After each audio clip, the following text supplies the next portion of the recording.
โอ้โหว้าวแหงทุกคนสร้างเพือกจำนวน11เสือก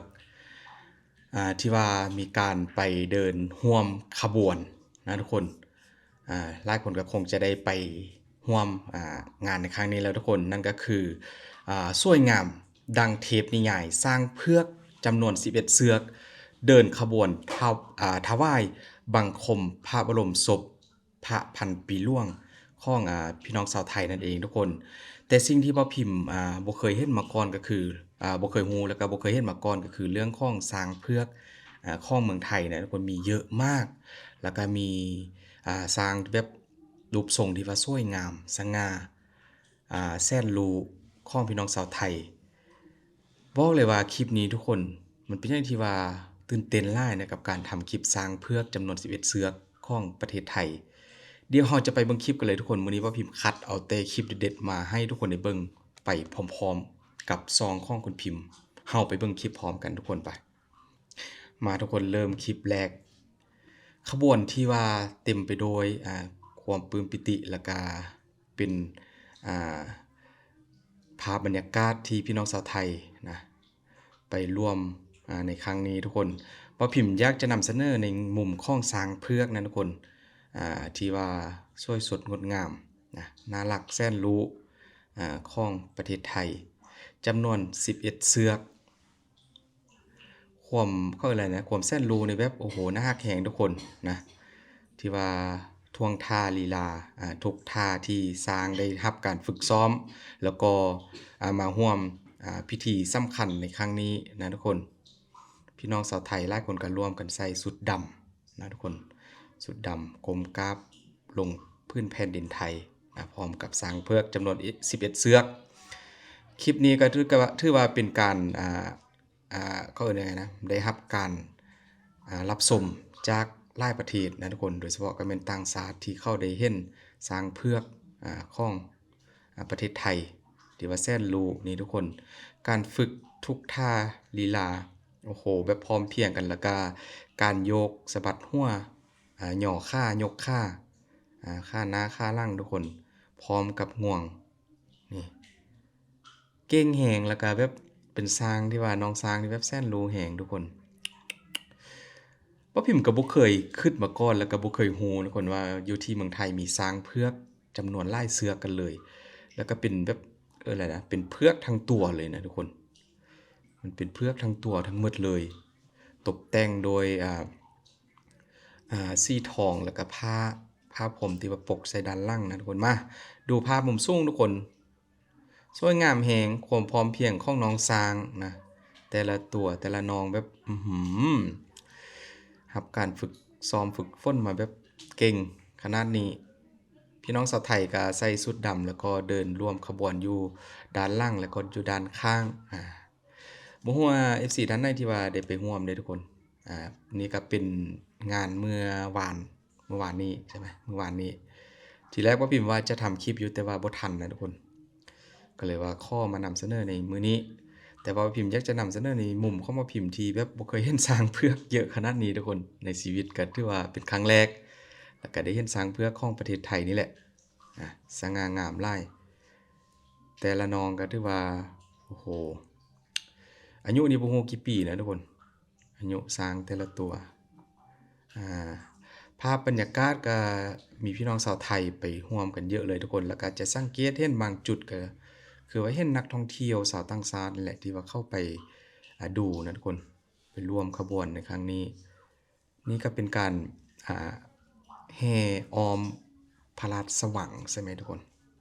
พระราชวังบ่พิมพ์ก็พยายามหาภาพมุมสูงที่ว่าเป็นภาพมุมโดรนนะทุกคนแต่ว่าบ่มีได้แต่ภาพถ่ายด้านข้างหลายๆมุมนะหลายๆจุดให้ทุกคนได้เบิ่งนี่สร้างแต่ละน้องทุกคนทำท่าแบบน่าฮักแฮงมีก้มกราบมียกเท้าหย่อเท้ายกงาแล้วก็ส่งเสียงร้องโอ้โหสวยงามจริงๆบ่แน่ใจว่าอยู่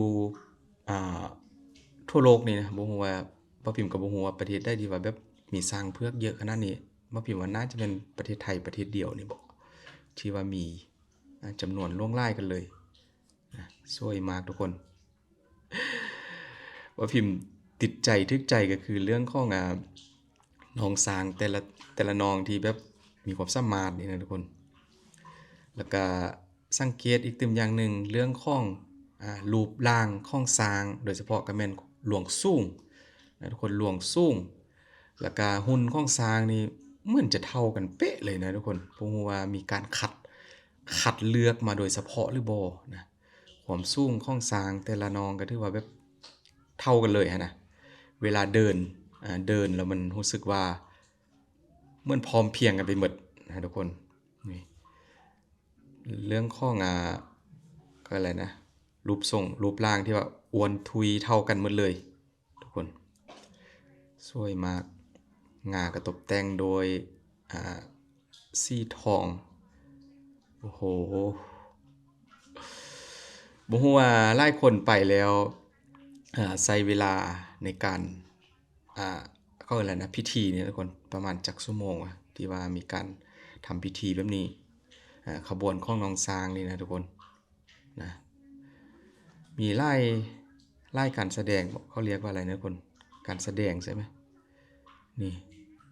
เวลาอาปากน้องอาปากก็แบบโอ้โหท่าแบบน่าฮักแฮงทุกคนสวยงามมากมีพวงมาลัยคล้องใส่คอให้บอกสังเกตมึงง่วงทุกคน ง่วงของน้องสร้างแต่ละน้องก็ถือว่าทำท่าแบบน่าฮักแฮงนะตกแต่งนี่น่าจะเป็นตัวใหญ่สุดบ่ที่มีการตกแต่งเยอะที่สุดพี่น้องสาวไทยส่วนใหญ่ไปก็จะเป็นบ่พิมพ์สังเกตว่าจะเป็นผู้หญิงโดยส่วนใหญ่นะทุกคนที่ว่าไปร่วมพิธีสำคัญแบบนี้นี่เดินพร้อมกันเลยทุกคนทำท่าเหมือนกันเป๊ะนี่ย่อค่ายกค่า บ่มีที่ไหนในโลกเลยทุกคนที่ว่าจะมีแบบนี้นะสร้างเพื่อสวยงามแบบนี้แล้วก็ทำท่าทางถึกการฝึกเขาเรียกอะไรนะฝึกซ้อนมาอย่างดีของสร้างไทยแต่ละน้องที่ว่าทำได้ดีหลายแล้วก็เก่งหลายเห็นบ่ถ่ายด้านล่างก็จะเป็นอีกแบบหนึงสีก็แบบนวลแฮงสีชมพูออกเป็นชมพูเลยนะเป็นเพือกชมพูเลยทุกคนนี่พี่น้องชาวไทยก็ร่วมกันจับรูปของพระพันปีหลวงนะร่วมขบวนอยู่ด้านล่างเดินขบวนไปพร้อมกับน้องช้างเพือก11เสือกของประเทศไทยมีการตีอะไรนะตีกลองอยู่ด้านบนน่าจะเป็นนับจังหวะบ่ทุกคนนับจังหวะนี่เวลายิ้มทุกคนน่าฮักแฮงเหมือนกับตีกลองอยู่บนล่างช้างแล้วก็ได้จังหวะนับจังหวะให้กับน้องช้างนะเป็นสิ่งหนึ่งที่ว่าน่าจะเผยแพร่ไปทั่วโลกได้แหละภาพนี้ทุกคนถือว่าเป็นพิธีสำคัญแล้วก็ศักดิ์สิทธิ์หลายของประเทศไทยอันนี้บ่พิมพ์ก็บ่ฮู้จะใส่คำไหนมาพูดนะทุกคนแบบคำที่ว่ามันถึกโดยตรงเกี่ยวกับงานดังกล่าวนี้ที่บ่พิมพ์ออกมาทุกคนก็เลยว่าอยากจะนำเสนอในมุมที่บ่พิมพ์ได้เห็นเรื่องความงดงามของช้างแล้วก็ความเก่งนะความเก่งของน้องช้างนี่โอ้โหถ่ายไกลๆทุกคนงาก็งาสวยงามจริงๆงาน้องช้างแต่ละน้องโอ้โหสวยมากทุกคนอันนี้แหละทุกคนมียังใหม่ๆก็บ่พิมพ์ก็จะพยายามจะมานำเสนอในซองน้อยๆเล็กๆของซองคุณพิมพ์นะถ้าผู้ใดบ่อยากพลาดกับคลิปดีๆเพราะซองของพิมพ์ก็เน้นเรื่องการเอาคลิปงามๆสวยๆหลายๆอย่างมาให้ทุกคนได้เบิ่งนะนี่อันนี้ก็น่าจะเป็นหลังจากจบแล้วบ่จบพิธีแล้วก็สามารถเข้าไปถ่ายรูปไปสัมผัสกับน้องช้างได้เพราะว่าแต่ละน้องก็ถือว่าแสนรู้น่าฮักหลายไปถ่ายรูปคู่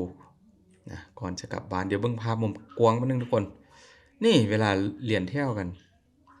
เรียนแถวให้ถ่ายรูปแล้วก็จะเข้าไปในพิธีอะไรสักอย่างนะเหมือนกับในน่าจะเป็นเริ่มทำพิธีป่ะทุกคนโอ้โหสวยงามจริงๆสำหรับว่าพิมพ์กับน้องช้างเพือก11เสือกของประเทศไทยที่เอามาให้ทุกคนได้เบิ่งมื้อนี้ก็อาจจะเป็นประเทศเดียว นะที่ว่ามีสร้างเพือกเยอะแล้วก็สวยงามรูปทรงแบบเท่าเทียมกันหมดเลยหลวงสูงแล้วก็ความอ้วนนะของสร้างไทยนั่นเองทุกคนเป็นยังไงกันบ้างทุกคนกับแต่ละคลิปที่บ่พิมพ์ออกมาก็สามารถติชมกันได้นะว่าหรือว่าแนะนำกันเข้ามาได้อยากให้บ่พิมพ์เอาคลิปหยังมาก็คอมเมนต์กันเข้ามาเพราะว่าทุกวันก็เวลาลงคลิปก็พยายามแบบอ่านคอมเมนต์นะเพื่อจะได้หาคลิปให้ทุกคนได้เบิ่งนะทุกคนขอบคุณหลายๆก็คลิปนี้ก็เอาแบบความน่ารักของน้องสร้างมาให้ทุกคนได้เบิ่งแล้วก็ความสวยงามนะพิธีสำคัญของประเทศไทยที่ว่าเกิดขึ้นเมื่อวานนี้ทุกคน